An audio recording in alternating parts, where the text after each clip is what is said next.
Hello, you're watching James. My name's James, you're watching me, and I'm talking about watches. Now, a couple of years ago, if you asked me the question, should you buy a Seiko 5 or a Prospex watch, I would have said two things to you. Firstly, I would have said, what's your budget for a watch? And secondly, I would have said, what kind of movement do you want out of a watch? Do you want something with hacking or hand winding, or do you just want something a little bit more basic that's just an automatic watch? But now, I certainly wouldn't say that if you asked me that question, because of the change in the Seiko 5 lineup.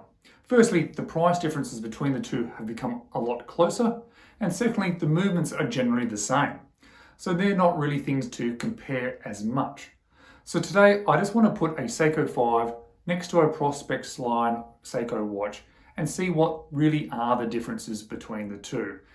Are they different enough to warrant buying one over the other? Or are they now on the same sort of playing field?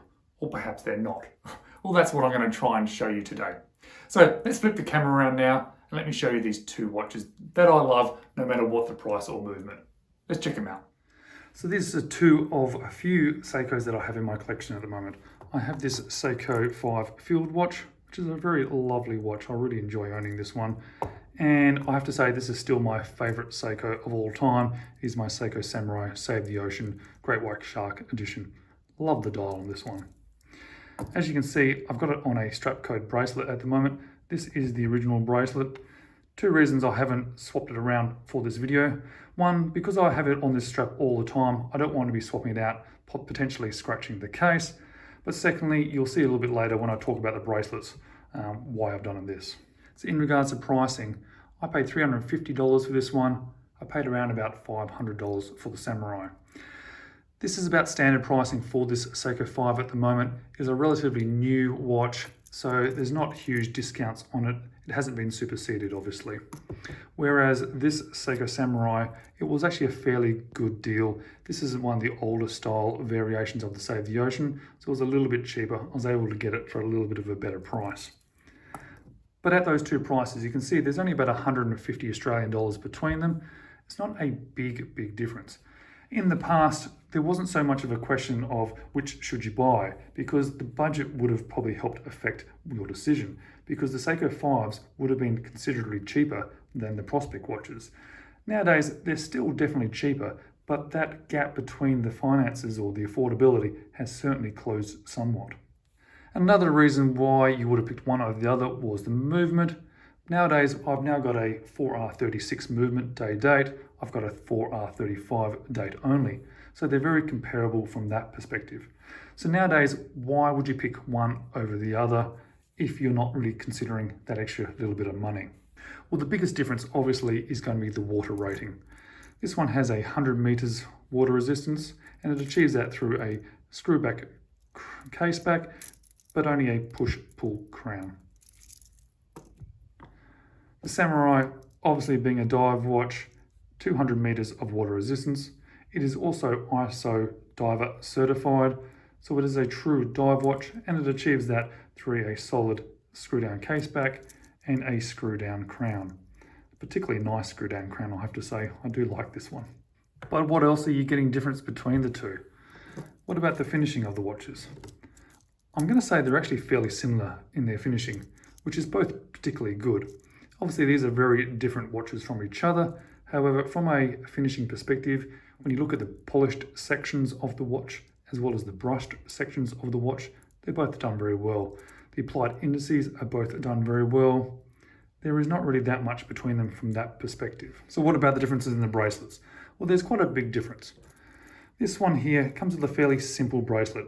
It's still fairly good, definitely compared to how they used to be. They've gotten better, but we have hollow end links, a folded bracelet here, and we have this sort of standard basic pressed metal clasp. Now, the original bracelet that came on the Samurai is significantly better than what comes on the Seiko 5. It has solid end links, complete solid links themselves, but the clasp itself is fairly similar with it being folded. It does have a diver's extension, but being a dive watch, I would expect that. However, as you can see, even though it is better, I've still swapped it out for the strap code bracelet. It's not a bad bracelet. I'm not going to say it's terrible. I do like it. However, because I love this watch so much, I I really wanted to give it the best experience that I can on my wrist when I do wear it, so I spent the extra money to get a much more substantial, better quality bracelet. So from that perspective, I'll have to say, yes, it's better, but I end up swapping it out anyway. So really, it almost null and voids the fact that this is a better bracelet. All right, Loom. Definitely you're going to expect the ISO diver to be better at the loom. So I'm going to throw in some Loom Vision now to show you the differences. Yes, the Samurai is definitely brighter, but both having that nice Seiko loom, they're both fairly good. But it's probably not really that fair in this respect because one's a field watch and one's a dive watch. You also do get fairly different packaging from them. I'm not going to bother opening them up. This is the special edition, so you get a slightly more substantial box, but they're both cardboard. They both sort of work and do the job. I don't really want to be paying extra money for a bigger box. So what are my final thoughts now about these two watches, or about the Seiko Vives versus the Prospex range? Well, if you're definitely going to take your watch diving, well then, the question has been answered. You need to go for a proper diver's watch, which is going to be the Prospex range from Seiko. However, if you're just going to be wearing them, it's very much hard now to say that you want to spend the extra money on a Prospex range. It's more just going to come down to personal opinion about which watch you prefer to have on your wrist. Because nowadays, the Seiko 5, with that upgraded movement, with slightly better bracelets, certainly with aftermarket bracelets available as well, they're going to be almost as good as the Prospex range from just an everyday wearing style watch. So it is harder for me to say that, yes, it's worth spending the extra money now on Prospex range watches. However, I still did because I particularly like this watch.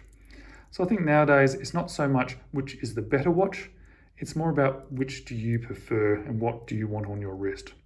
So I'm going to leave it at that. It's more about style versus actually one being better than the other. Thank you so much for watching. I really do appreciate it. If you haven't checked out my videos, I'd love for you to subscribe and have a look through my previous videos that I've uploaded onto YouTube. And I hope to see you in another video soon.